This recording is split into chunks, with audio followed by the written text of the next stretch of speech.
Right, first and second grade, y'all have fun tonight?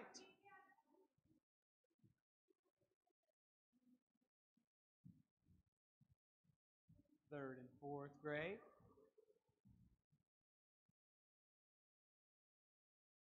Teens, y'all are welcome to party.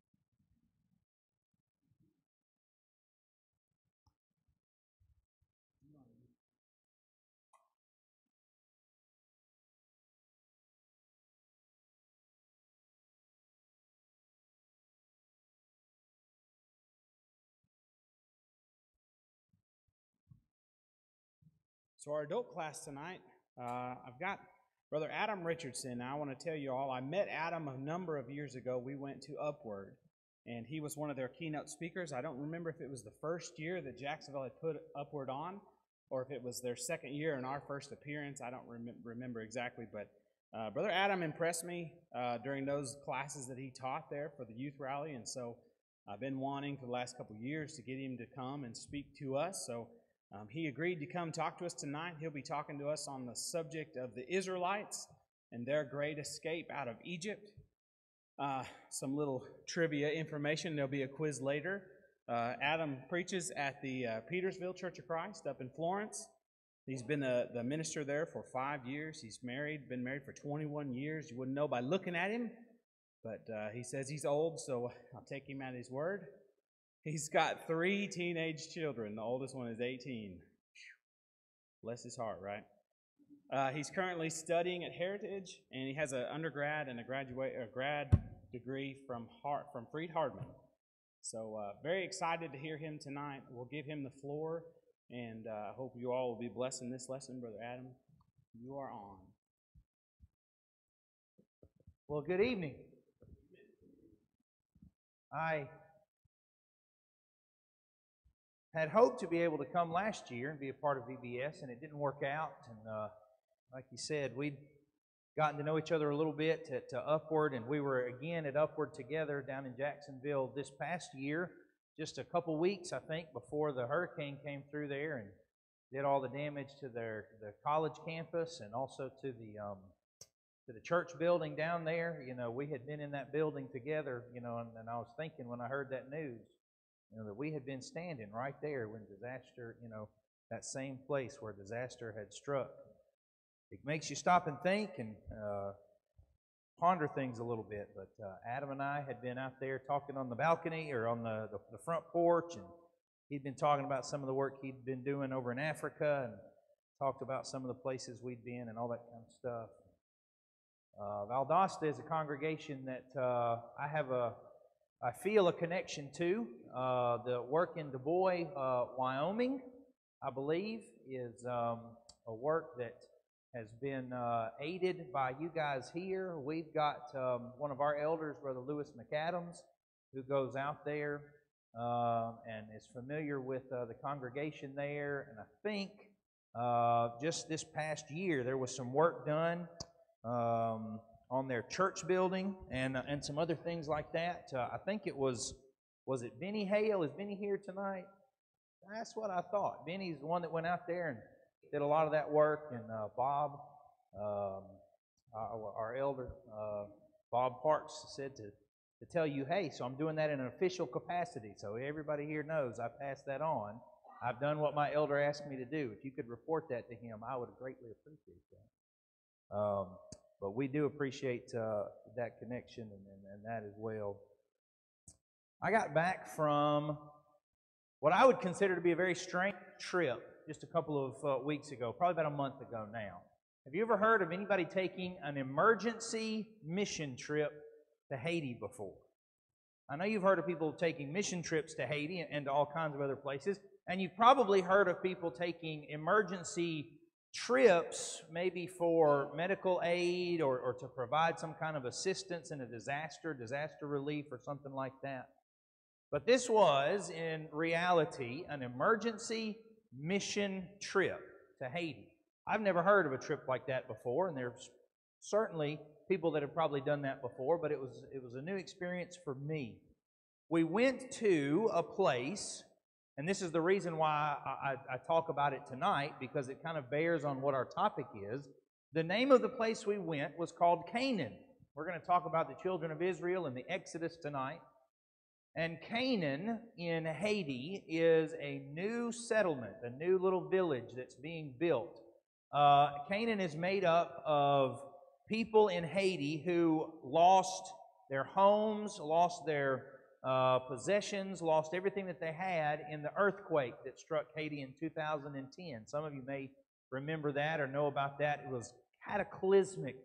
We still don't even know how many thousands or tens of thousands of people died during that earthquake, but it leveled houses and destroyed all kinds of area. And some of those people who were affected by that, who had been living kind of down in the lower lying regions of Haiti and had lost their homes and their livelihood and all these things, began to build this settlement kind of halfway up a mountain, a hill, I don't know what you'd want to call it, but they decided to name their little settlement Canaan, after the Promised Land. And the reason that we got called to go out there was very strange to me. I was contacted by a friend here in the States. Some of you may know Joe Holly at the East Calvert congregation, who does a lot of work in Haiti. And he called me up and he said, I need to get to Haiti as quick as I can, and I'm looking for some people that can go with me. I said, well, I'm interested. Tell me what you've got. And he said, there's a compound in Canaan, and it has an orphanage, and it has a school, and it has a church, and they're building a new building for this church that they hope to be able to house or to involve upwards of 3,000 people. It's a high estimate, but 3,000 people in this new building. I said, well, that sounds great, but what's the need for an emergency trip? He said, well, the person that has called us from this compound, from this place, this is a Baptist church, and this is a Baptist pastor, and he's got 12 other Baptist pastors, and he's called for us and asked us to come there for a trip, to spend a week with him. That was an interesting bit of news. I've never been invited to a room full of 13 Baptist pastors before. Kind of makes you a little nervous if you stop and think about it for a little bit. But I got to thinking about how the theme for the VBS this week on the Great Escape, and especially and particularly this idea of the escape from Egypt, kind of fits in a little bit with what happened to us on that trip. We love escapes, don't we? Don't we? We do. In fact, the VBS, how many in this room, and I'm expecting to see a larger number than maybe in other places, how many of you in this room know what the title of your VBS is actually copied from? The Great Escape? JP in the back does.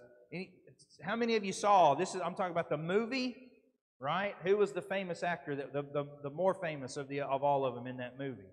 That was a Steve McQueen movie, I think, right? Yeah, so going back, into the movies, The Great Escape is the name of that movie. I'm thinking about, I remember when I was about 7 years old, my parents loaded me up in the car one night, took me downtown Columbia, South Carolina, which is where I grew up. And I didn't really know what we were doing, but I was excited. I can still remember at 7 years old, walking down the street at night, going into this huge arena-type place, performance theater, that's what it was, and got to watch a David Copperfield show. Y'all know who David Copperfield is? Oh, man. Now, at 7 years old, I didn't necessarily know a whole lot about David Copperfield, but I knew magic. I knew what magic was. And this David Copperfield, for the next hour and a half, 2 hours, however long it was, just blew my 7-year-old mind. It was just unbelievable what David Copperfield was able to do. I can't even tell you what all I remember. He talked to a duck, and that was kind of interesting to me.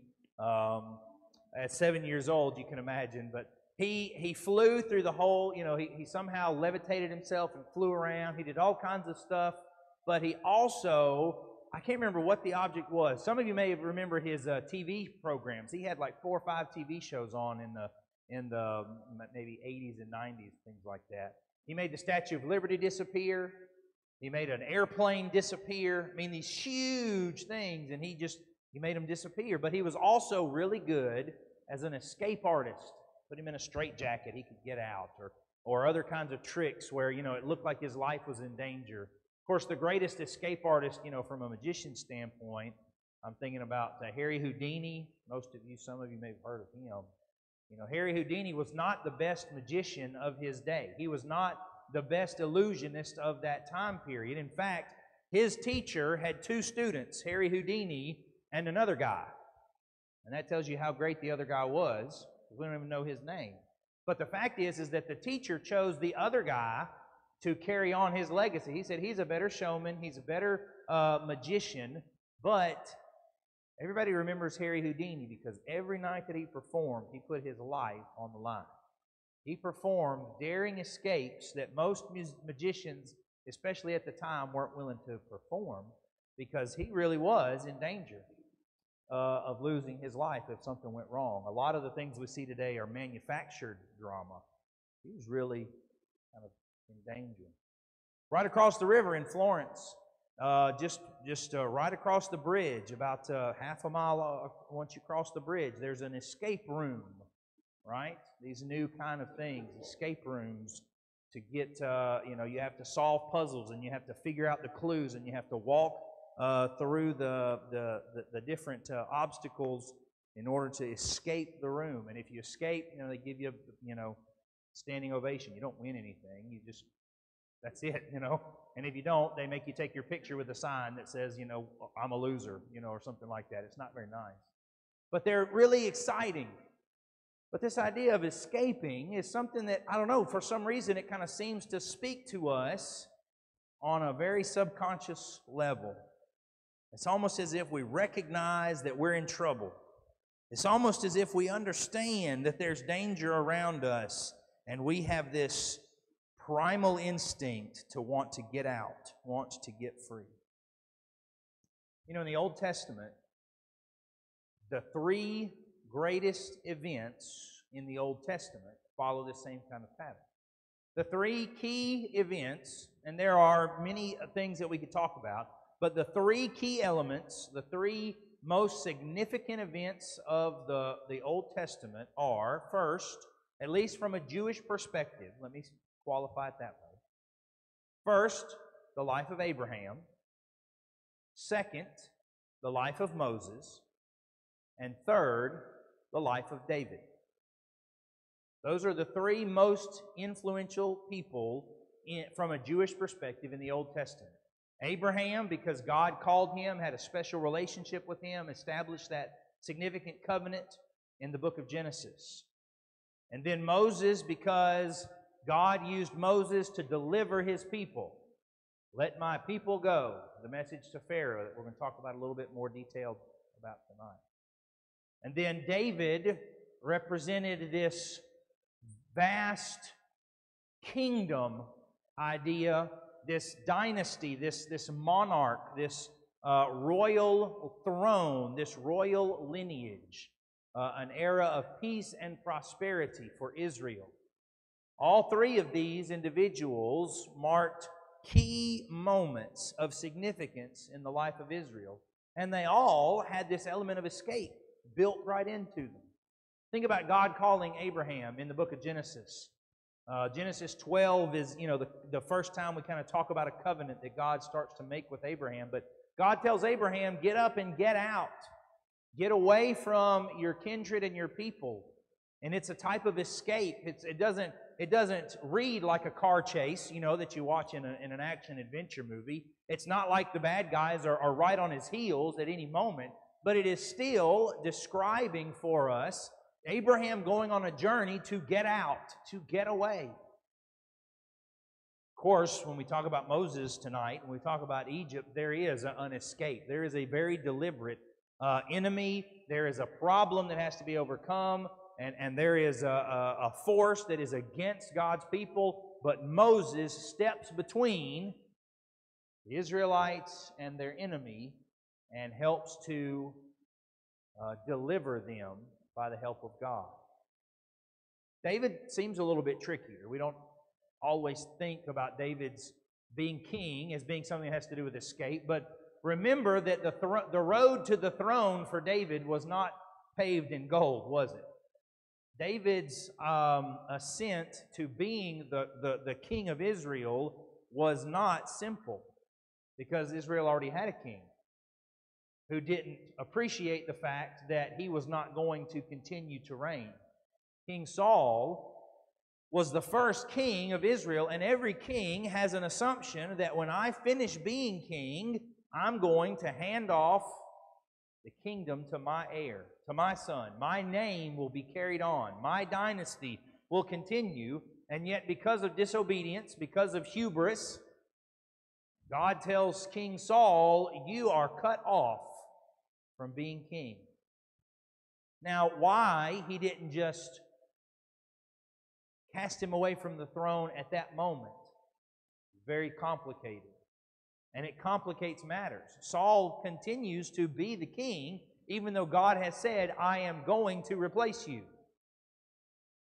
And then along comes David, this little bitty, what the King James Version say, ruddy, handsome young man, but he's just a kid. He's the youngest. There's nothing really special about him. He's not big enough to wear King Saul's armor, and yet he's going to be the next king. And when Saul kind of gets it in his head that there's a problem here, how many different occasions does Saul try to take David's life? And first, it's kind of ironic that Saul's children are the ones that save David's life, at least on 2 occasions. Saul's daughter, Michal, saves David's life the first time.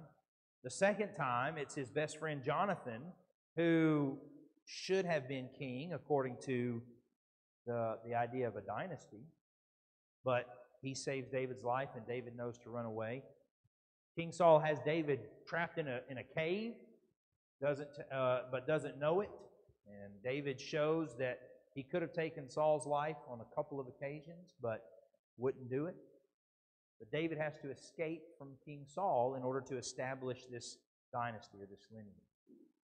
So it's all kind of wrapped up in the idea of escaping, of being delivered, of being protected. This is a major biblical theme. That's why I think this is such a great Vacation Bible School topic. And we can certainly kind of help our kids to begin to understand these themes. But us in this room tonight, all week long, every night, you guys have a really great opportunity to make some deep biblical connections to these ideas. These are important themes that run through the Bible. Now let me tell you why that's so important. We spend most of our time, especially as kids in Bible classes, learning individual Bible stories, don't we? We can tell you about King David, we can tell you about Daniel, we can tell you about Shadrach, Meshach, and Abednego, or Ruth, or Esther. We can tell you about Adam and Eve, we can tell you about Moses or Abraham, but for many of us, we can't put them together. They remain really good stories that we know the individual ideas about, but we don't know how to connect them. Because the truth of the matter is the connections are roots that go down deep into the ground. And we can't see them on the surface. But they intertwine, they interact, and they relate to one another on a theme level, a thematic level. And if we can learn to see those themes, it makes the Bible so much richer, so much brighter, so much more significant, because those ideas begin to resonate and ping, and they resound in other areas of the Bible as well, and we begin to see them repeating themselves in ways we didn't know that they were there before. They were just under the surface. And so we can begin to connect the lives of Abraham and Moses and David because of this theme of escaping. And if we can learn to see why that method, that theme of escape is so important and so significant, then we can begin to see what value it has in our life tonight. See, when we come to the end of the sermon, we have what we call the so what section. The end of class it should be the so what section.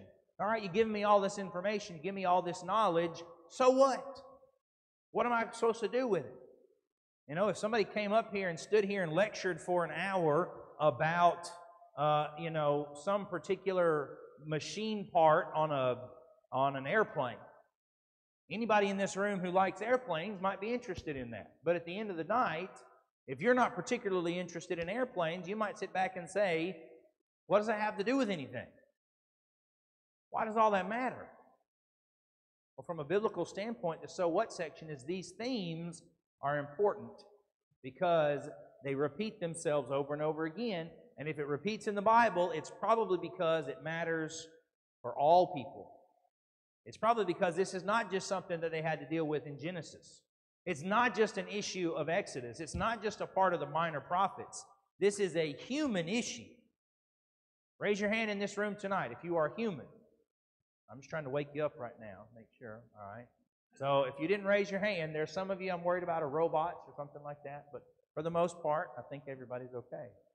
But if we're humans, if we're people, then we connect to these themes as well. What does the theme of escape have to do with anything?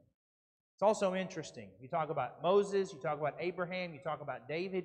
You're also talking about the three great roles of Israel's deliverance. The three great roles of Israel's deliverance are the prophet, the priest, and the king. They each had different jobs to do throughout the pages of the Old Testament. The king, obviously, was a legal position. It was part of the government process. And a good king is always in the Old Testament said to be like who? Every king in the Old Testament that did good things was said to be like David, right? He was a king like David, his father, or he was not a king like David. He did evil in the sight of the Lord. And so the king idea is wrapped up in David. He is the ideal king. Moses in the book of Exodus and later on when Moses is going to die and he's preparing the Israelites for his death, and he says, he utters a prophecy. He says, the Lord will raise up among you, raise up from among the people a prophet like unto me. There's going to be a prophet come along who's going to be like me. And so this idea of a prophet, now a prophet was different. A prophet had an individual mandate from God to go out and do something very specific and very important. Think about the messages of the prophets, in the second half of the Old Testament. They go to a specific place, usually with a specific message, like Jonah going to Nineveh, or like Amos going to the northern kingdoms, or others, kind of like that. Then you have the priest. Now, nowhere in the Bible really does it call Abraham a priest, but you see Abraham doing the job of the priest when he's offering these sacrifices, when he's going in front of or before God, when he's encountering this covenant relationship with God, just like the priests who would go into the temple, and only the priests could enter these special holy rooms in the temple. Abraham kind of fulfills that role and becomes this first intermediary between God and people. And God says to Abraham, I'm going to come down and be your God, and I'm going to bless you, and through you all people will be blessed. Much the same way that the Levites would carry the blessings of God to the Israelites. And so Abraham has this job of priest. And a priest is different from a prophet. A priest is like an official religious capacity.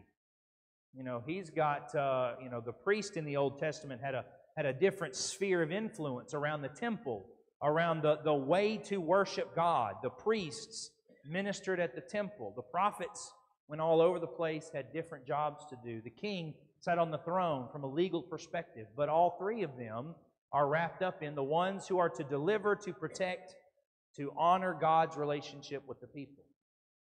And of course, if you've heard the phrase, those terms used together, prophet, priest, and king, for us, we typically combine all three of those where?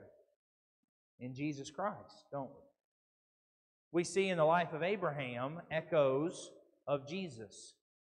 When Abraham, for instance, marches to the top of Mount Carmel, and he puts his adolescent son, Isaac, on that altar and raises the knife to kill him, to kill his son, his only begotten son,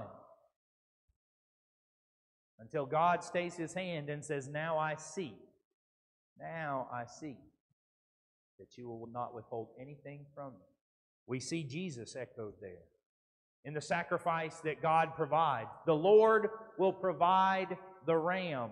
Isn't that what Abraham tells Isaac? The Lord will provide the sacrifice. And that's what Jesus turns out to be. We see Jesus as a prophet, as a priest in the New Testament, the intermediary between us and God. We see Jesus echoed in the life of Moses. Jesus is the prophet who arises from among the people like Moses. He is the one who delivers His people out of bondage. In fact, there's even a verse from Hosea that applies, out of Egypt I called my son. And if you turn to Matthew chapter 1, you'd see that Matthew quotes this passage from Hosea and says about Jesus, this is to fulfill the scripture which said, out of Egypt I called my son. When Jesus is a newborn babe, so much of Jesus' life parallels and copies the life of Moses. The Hebrew midwives were supposed to kill the male children in Egypt. We know this from Exodus chapter 1. When Jesus is still an infant, still a young child, Herod learns about this king of the Jews, and what does he set out to do? To destroy the male children in hopes of catching Jesus in the trap. So Joseph takes his new family and flees where? Into Egypt. And God later calls Jesus out of Egypt the same way He called Israel out of Egyptian bondage. We can see these other passages where Jesus serves as a prophet like Moses. Jesus serves to deliver. The book of Matthew is actually paralleling the story of Moses' life in more ways than that. Moses goes up to the top of Mount Sinai in the book of Exodus. Around chapter 20, we get those 10 commandments, right?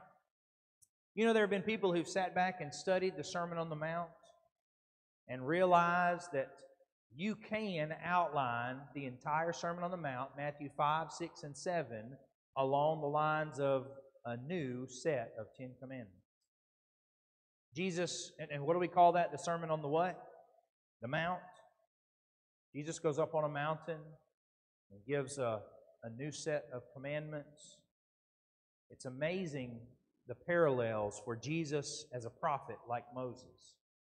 And obviously, Jesus is like the king. Jesus is like David. Jesus is descended from David. We read that in Matthew's account, and we read that over in Luke's account. Both of them want to make sure we understand that Jesus' lineage comes through David. So he is of the tribe of Judah. He is of royal lineage, and he has the right to sit on that throne. But even more than that, he is going to be crowned King of Kings and Lord of Lords. The prophet and the priest and the king. All three of these most significant moments in Israel's history of the Old Testament are fulfilled through Jesus. And so these themes begin to connect. They begin to intertwine. They begin to wrap around each other so intricately that you cannot separate them from one another. You cannot understand the true big picture of the Bible without digging deep into the soil and seeing these connections over and over again. And asking yourself, now what? So what? What does it have to do with me? In terms of just the Exodus in general, in terms of the escape that we see told to us in Exodus, it is interesting. I have three things again. We talked about the three great events. We talked about the three roles. Now the 3 points of the Exodus, or the escape. In the book of Exodus, and not just Exodus, keep in mind the children of Israel wandering in the wilderness and hoping to enter the promised land. That's not just Exodus. That's Exodus, Leviticus, Numbers, Deuteronomy, and entering into the book of Joshua. So 5 books of the Old Testament are telling us about this great escape for the Israelites. And it doesn't tell us anything at all, really, about what they escaped from. The 3 points that I want to make in this point, and these will be the last 3 big points before we wrap the lesson up, but I want to talk about, in terms of the Exodus, escape from what, escape through what, and escape to what. So let's look at escaping from what first. If you turn to Exodus chapter 1, we talk about the Israelites being in Egyptian bondage. Anybody want to throw out the number? What number do we associate with how long they served in Egypt? You don't want to throw out any numbers, I understand. All right? More than 40, that was the number of years they wandered in the wilderness. But you're close, you just need to add a what? A 0. 400 years of Egyptian bondage, Egyptian slavery, but it's all wrapped up in just 2 or 3 verses. If you're in Exodus chapter 1, hopefully right before that is Genesis. Genesis chapter, hopefully your Bible goes Genesis to Exodus. If it doesn't, you need to talk to me after. We need to talk about what kind of Bible. I want to see your Bible. But I'm saying if you don't have a lot of introductions and charts between books. So on my same page that I have Exodus 1, I have Genesis chapter 50, and it says, verse 22, Joseph remained in Egypt, he and his father's house, and Joseph lived 110 years. Joseph saw Ephraim's children of the 3rd generation. The children also of Machir, the son of Manasseh, were counted as Joseph's own. And Joseph said to his brothers, I am about to die, but God will visit you and bring you up out of this land to the land he swore to Abraham, Isaac, and Jacob. And then Joseph made the sons of Israel swear, saying, God will surely visit you, and you shall carry up my bones from here. So Joseph died, being 110, and they embalmed him, and he was put in a coffin in Egypt. These are the names of the sons of Israel who came to Egypt with Jacob, each with his household. This is Exodus chapter 1. It picks up right there with Jacob and his family going down into Egypt. And verse 5, all the descendants of Jacob were 70 persons, and Joseph was already there. And then Joseph died, and all his brothers, and all that generation. But the people of Israel were fruitful and increased greatly. They multiplied and grew exceedingly strong, so that the land was filled with them. When we ask the question, what did they escape from? It's really only contained in Exodus chapter 1, verses 9 through 22. The entire 400 years is really not discussed at all. It skips right over it. It says in verse 8, there arose a new king over Egypt who did not know Joseph. And he said to his people, behold, the people of Israel are too many and too mighty for us. Let us deal shrewdly with them, lest they multiply, and if war breaks out, they join our enemies to fight against us and escape from the land. And so it discusses the taskmasters. It discusses the labor that they were forced to do. It discusses how when there was opposition to their enslavement, how they were forced to work harder. You don't get straw to mix with your bricks. You're going to have to make bricks without straw, etc., etc. And then they became so numerous that Pharaoh decided we need to curb back the population. We're talking about a genocide here.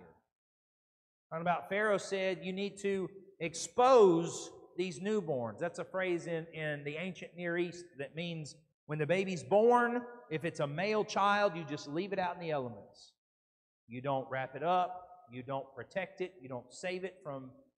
You throw it in the river and you let it become animal food. That's what they were supposed to do to these brand newborn babies. If it was a girl, you could keep it. If it was a boy, that was what you were to do. And when Moses is born, I like what it says.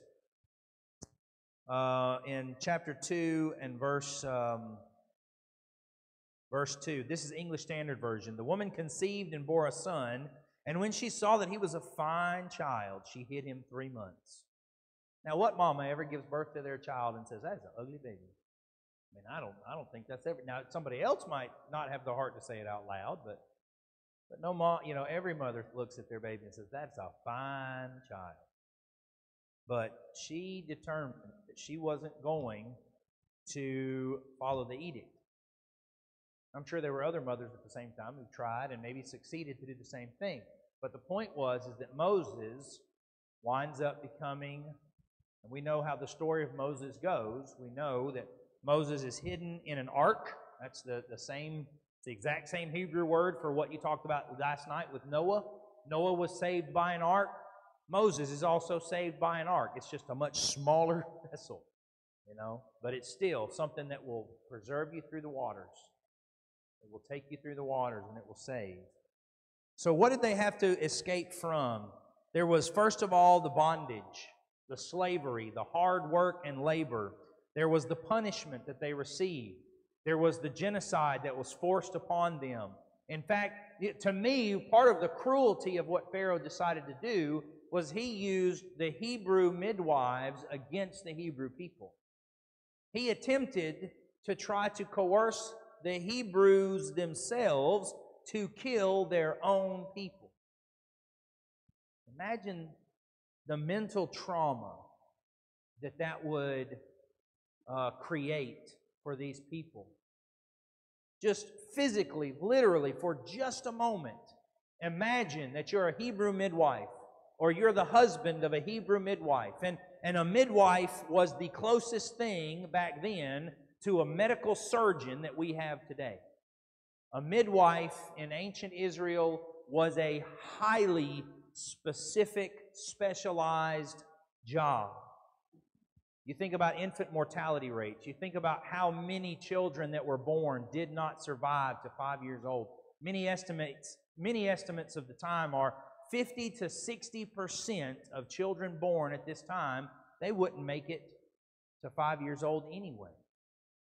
A midwife could increase those odds. A midwife had the knowledge, had the skill, had the experience to combat those horrible forces that were against that newborn child.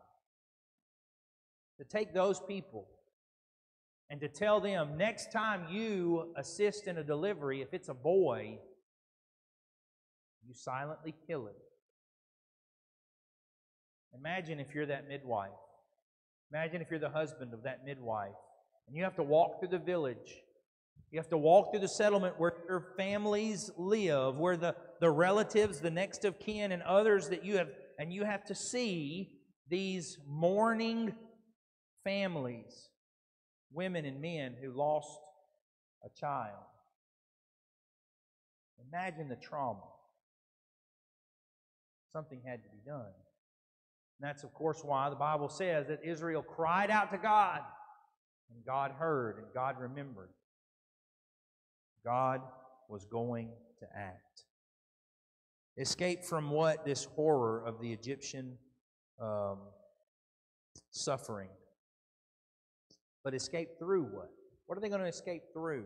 What is going to be the means of this escape? And we don't have to go through each and every detail. But I want to highlight some things because the theme comes out.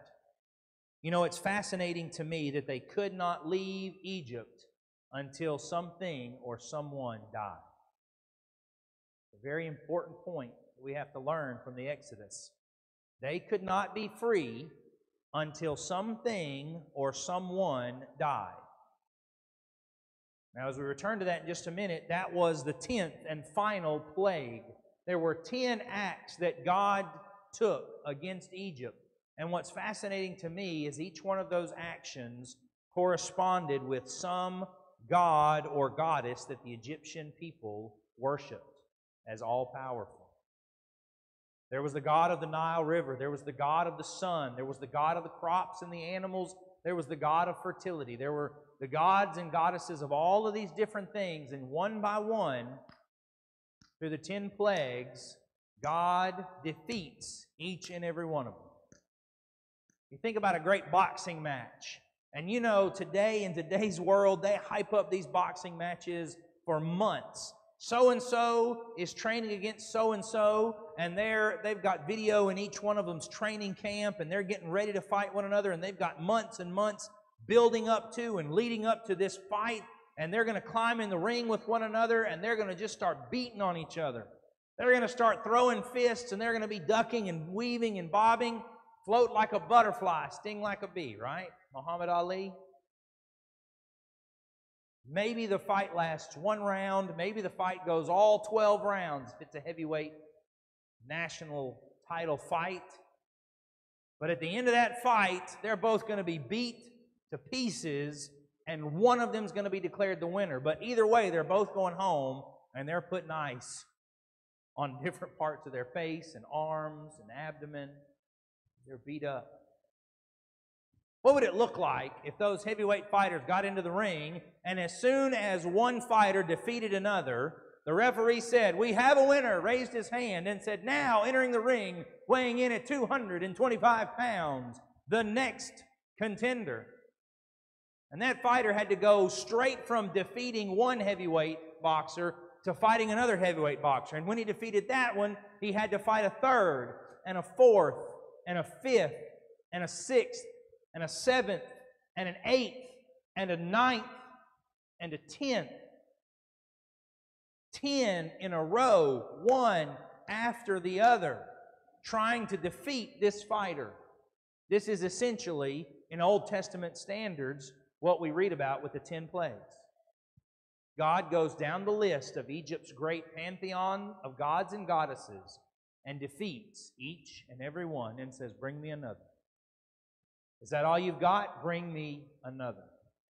The great escape was made possible because of the awesome and mighty power of God working against the enemies of God's people. And then again, as we mentioned a moment ago, the 10th and final plague, something or someone has to die.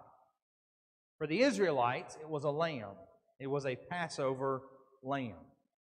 The sacrifice of that innocent creature symbolized the blood that had to be shed. Something is going to die in every household in Egypt tonight. You can either take a lamb, sacrifice it, or God will come through with His power and the firstborn in every household. It said there was not a house in Egypt where there was not wailing heard, because something had been lost of great significance. Now, this is a pretty big theme. We want to talk about how these roots wrap around one another. If you want to escape, and when we get to the point, the so what section, and we talk about what it means to escape, something has got to die. Something's got to go. Whether or not we're ready and willing to let go of it, that's going to be the question. But here's the other thing that is significant to me about how it is they escaped from Egypt, but they escaped through what means. We've talked about God's action in the 10 Commandments. We could talk for another hour about crossing the Red Sea, about how they're literally trapped between a rock and a hard place. Pharaoh's army on one hand, the Red Sea on the other, and they don't know what they're going to do. And God delivers them again, and they walk on dry ground. And you know, most movies, the 10 Commandments with Charlton Heston, Prince of Egypt, the Disney cartoon from a few years ago, most of the great stories that talk about this episode, the Exodus movie that came out as well, conclude with the Israelites crossing the Red Sea. Woo-hoo! We did it! We made it! We're free from Pharaoh. They turned around and they looked, and Pharaoh's army is swallowed up, and they're saved, they're rescued, and they all lived happily ever. Wait, no, they didn't. Now, when God says He's going to rescue us, That does not mean He's going to wipe away all of our problems and we're never going to have another worry, care, or concern for the rest of our lives. The Israelites left Egypt. They crossed the Red Sea on dry ground, and then the work started. You understand what I'm saying here? This was not just a happily ever after. God absolutely delivered them, but He took them into the wilderness. Do you think that was a vacation for them? The wilderness, in fact, was so unpleasant, and their future seemed so uncertain in their faithless minds that they begged on no less than 3 or 4 different occasions for Moses to do what? Turn this car around. I don't want to be here anymore. I want to go back to Egypt. Do you remember what we just talked about? They would rather go back to that than enjoy the deliverance and the escape that God had provided for them. Because they thought, well, God brought us this far, God's just going to do everything we need. I'm just going to let Jesus take the wheel. Isn't that the way the song goes, right? That's not what God expected in any stretch of the imagination. Did God leave them in the wilderness on their own? Absolutely not. He gave them manna every morning. When they complained about the manna, He gave them meat. He gave them quail. He provided for them. He made water gush from a rock. When the streams were bitter, when they weren't digestible, He provided a miracle to take care of the water so that they could drink. He provided for these people, but He didn't do it for them. They still had to get up every morning, pack up their tent, put on their shoes that never faded and never broke a strap, and put them on and start walking. And then what? When they finally get to the Promised Land the second time and enter in, they still had giants to conquer, didn't they? Even after they'd wandered in the wilderness for 40 years, even after they finally set foot on the soil that God had said to Abraham, I will give this land to your descendants, it still didn't magically empty for them. They still had work to do. The point that I want to draw here about the parallel for our own life is this. We have such a hard time understanding that God works on His timeline, not ours. I mean, I have stopped and thought about this until it has given me a headache. 400 years. How many people lived, grew up, and died in Egyptian slavery in 400 years? How many hundreds of thousands of people never saw a glimpse, a glimmer, a hope of leaving this horrible place and going to the land that God promised our fathers? Countless unnamed people. I'm just going to be honest with you. Those are the folks I'm going to be looking for when I get to heaven. After I find my family, after I find the folks that I've been wondering about and missing for all those years, I'm going to seek out some of those countless unnamed people who never got to see the light of day of God's realized promise in their own personal life. But you know what? Moses and Zipporah, not Zipporah, but Moses and Aaron and Miriam, they had good parents. And I promise you, those were good parents because they had good parents. And they had good parents. And other countless families in the history of Israel for 400 years taught their children when they were too small to wander away. And as they continued to grow bigger, God is our God. And He promised Abraham, Isaac, and Jacob. Joseph made our forefathers promise to carry his bones, to carry his mummy out of Egypt. One day, we're going to take that sarcophagus right there. One day, we're going to take that mummy and we're leaving this place. Maybe not in my lifetime. Son, maybe not in yours. But God is going to do it. 400 years working on God's timeline. Think about those people wandering in the wilderness. They finally get this experience. They finally see God part the Red Sea and bring them out on dry land. And the armies of Egypt fall behind them. And there's the pillar of cloud by day and fire by night that leads them.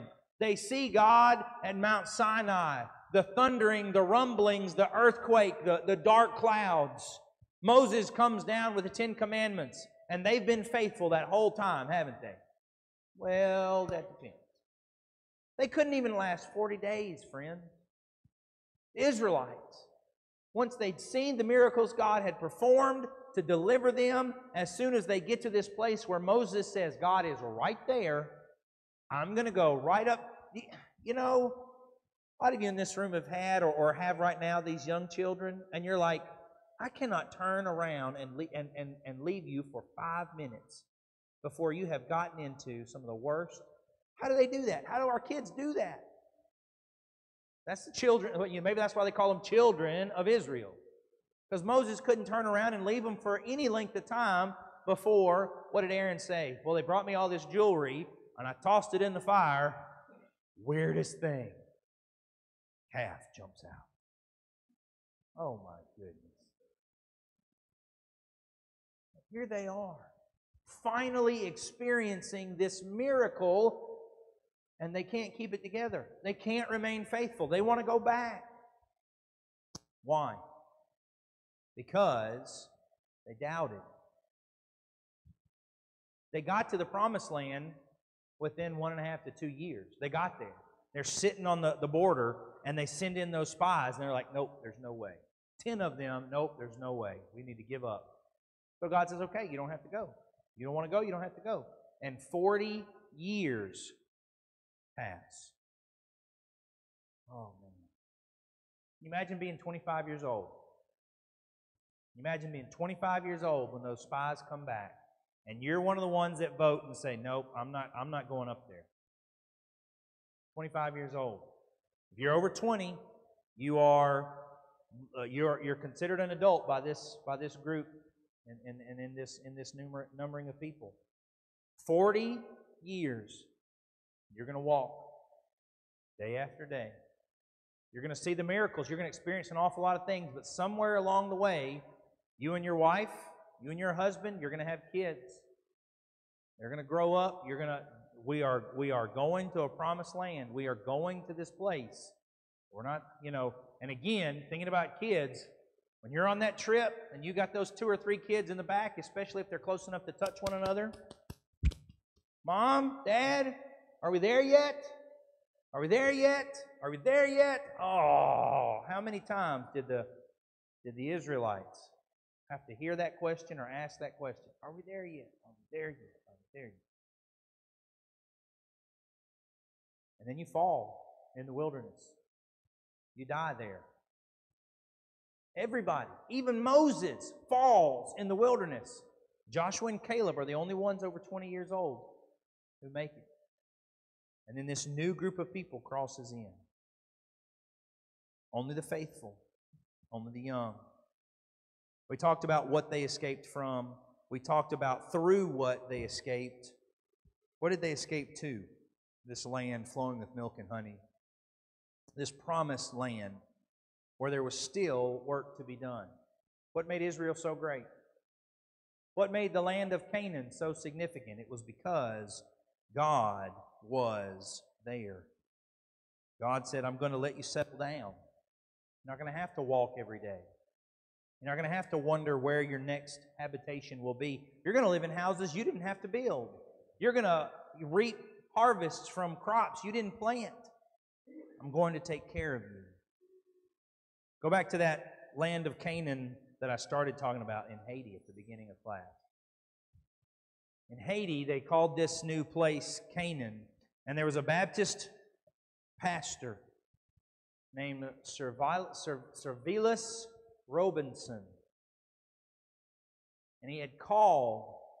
He said, I have grown up all my life in an orphanage, several orphanages, been bounced around. And when I was a teenager, I was in a Baptist orphanage, and when I became old enough, I left the Baptist orphanage and became a Baptist pastor so that I could help. But one of the first orphanages that I grew up in was run by this group of people that just called themselves the Church of Christ. And I found some material, this is coming from him, I found some interesting material on the internet that reminded me of what they used to teach about the gospel and about the church and about how it was supposed to be organized and how we were not supposed to be dividing up amongst ourselves into these different groups and calling ourselves these different things, but just simply going by what the Bible said. I want to know more about that. I need to study about that. I need someone that can help teach me and answer these questions that have been coming to my mind. And not just my mind, I've been talking with some of my other fellow, he had 12 Baptist congregations, and they needed an escape. They wanted to escape from error. They were calling and asking for somebody to come and teach. And so for a week, we spend 5 hours a day teaching. We spend 4 hours a day driving there and back. 9 hours every day devoted to getting there and teaching lessons about the church of the New Testament. Simply trying to escape from the world's trappings, to try and escape from the things that others have said we can do, we ought to do, and just looking at what the Bible said. Because we all need to escape. The last point in this lesson. The exodus from Egyptian bondage became the central telling point of Israel for the rest of the Old Testament. I've got a host of verses here that illustrate this, but in the history books, Deuteronomy and Joshua and Judges and Ruth and 1st and 2nd Samuel and 1st and 2nd Kings and 1st and 2nd Chronicles and Ezra and Nehemiah, I've got over 15 references specifically to say, remember when God brought you out of the land of Egypt. When we go to the wisdom literature and you read in the Psalms, you have Psalms, I have 8 different Psalms that are written here where it specifically addresses this theme of as when God brought us out of the land of Egypt. As when God, whose loving kindness endureth forever, rescued us from Pharaoh's hand. In Psalm 136, I think there's 22 verses, and it talks about the history of Israel and what God has done. 6 verses in that psalm are all dedicated to this escape from Pharaoh. In the prophets, and I will ask you to turn to Jeremiah chapter 16 to finish this out. Jeremiah chapter 16, but over and over again in the prophets, and I wrote down 1, 2, 3, 4, 5, 6. I wrote down Isaiah, Jeremiah, Ezekiel, Daniel, Hosea, Amos, Micah, Haggai, and Zechariah. All of them, at one point or another, referenced back to the Exodus as this defining moment of God saving or delivering His people. In Jeremiah chapter 16, He does this in verse 14, and this is what's so neat. Behold, the days are coming, declares the Lord, when it shall no longer be said, as the Lord lives, who brought up the people of Israel out of the land of Egypt. He says, the time is coming when we're not going to talk about that anymore. The time is coming we're not going to say, remember when God saved us from Egypt. Verse 15. But instead, as the Lord lives, who brought up the people of Israel out of the north country, out of all the countries where He had driven them, for I will bring them back to their own land that I gave to their fathers. In other words, these prophets are looking at the time when Egypt was taken away in captivity, or when Israel was taken away into captivity again by the Persians, by the Babylonians. And you know what their hope was? As they labored in Persia or in Babylon, Remember what God did in Egypt? He's going to do that again in my life. The so what section. That theme still runs true today. Jesus came and Jesus met all the qualifications for all of these great themes and rescues us today. Just as Israel continued to preach about how great it was that God delivered them from Egypt, we need to deliver the message about how glad we are that God delivers us from our sin as well. We need to rejoice. We need to talk about it. We need to remember it. Several of you in here know Charles Thornton. I'm not sure who all would admit to knowing him, but he's a good guy, and he worships with us at Petersville, and he also works for the funeral home. Charles Thornton tried to sell me a coffin the other day. I told him that's the last thing I need. Think about it. I thought it was pretty good. The great escape, the last thing we'll need on this earth is a place to put our mortal bodies. But it's the first step out of our bondage into eternal life. We need to escape this earth and its corruption and its temptation, because one day this earth is going to be destroyed. And we need to be thinking about what's got to die for us to make it. Would you pray with me? Dear Heavenly Father, I can't thank you enough for all the good things that you've done in my life.